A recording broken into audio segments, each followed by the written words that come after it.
Welcome to Premier League Gameweek 7 recap. Let's get into it. Aston Villa came up against Southampton and beat them 1-0. This was Villa's second win of the season, and their goal came a few minutes before half time when the ball deflected off the crossbar and into the path of Jacob Ramsey, who struck it into the back of the net to give Villa the lead. It wasn't a spectacular performance by Villa, but they did well to hold on to this lead, and the 3 points they got from this match, as well as the 1 point they got against City last time out, should do wonders for their confidence, which would have been pretty low just a few weeks ago when they lost 4 out of their first 5 matches. Nottingham Forest played Fulham and lost 3-2. It was Forest who took the lead first, with Nwaneri scoring in the 11th minute of the game by heading in a corner. This was the only goal in the first half, and it wasn't until the 54th minute of the game when Fulham began their comeback. They managed to get 3 goals in 6 minutes, with Tosin and Darabioyo getting Fulham's first, followed up by Palhinha getting Fulham's second 3 minutes after, and Reed getting the third to put Fulham 3-1 up 3 minutes after Palhinha's goal. This stunned Steve Cooper's side, who now had a mountain to climb if they wanted to salvage a point from this match. They did manage to reduce the deficit in the 77th minute through O'Brien, but were unable to get a third in the remaining minutes to level the game, and all 3 points went to Fulham. Wolves faced Manchester City and lost 3-0. Jack Grealish got his first goal of the season to put City in front in the opening minute of the game, and 15 minutes later, Erling Haaland scored for a 7th consecutive game to make the scoreline 2-0. Things then went from bad to worse for Wolves when their centre-back Nathan Collins received a red card for a bad challenge on Grealish, which will leave him suspended for 3 games soon after the half-an-hour mark, and then later on in the match, Phil Foden got City's third.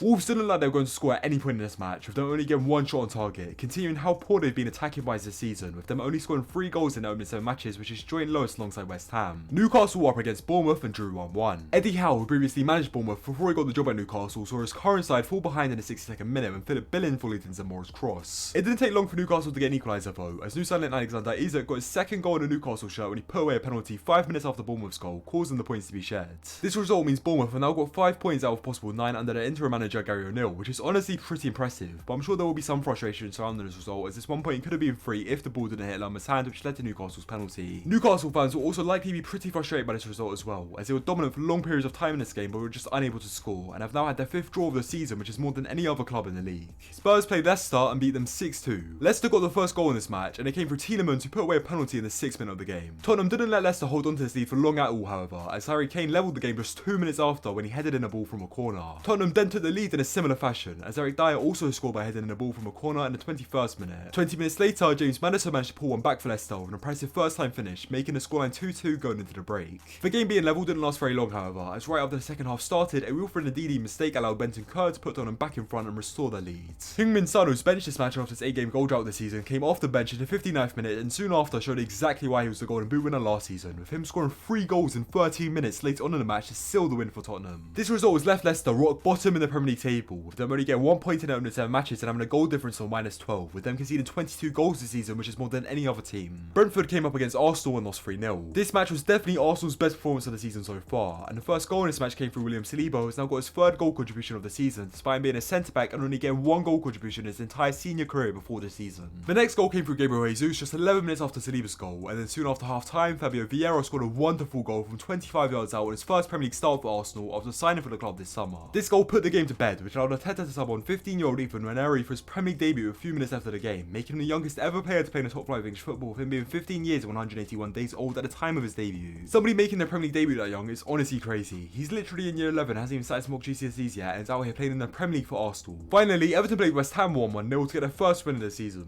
The only goal in this game came through Neil Maupay in the 53rd minute, who now scored his first goal for Everton after joining them last month. Alex Iwobi was the guy who set up this goal, and overall had a great game and won man of match because of his performance, considering how good he's been for Everton in a number 8 role. West Ham, who have only scored 3 goals this season, were unable to get an equaliser, leaving them in 18th place, whilst Everton climbed up to 13th place. Anyway, that is Premier League Gameweek 7 recap. If you made it this far and enjoyed the video, be sure to leave a like and subscribe if you haven't already, and while shy, comment out your opinion on any matches happening this game week. With that being said, have a good one guys. See ya.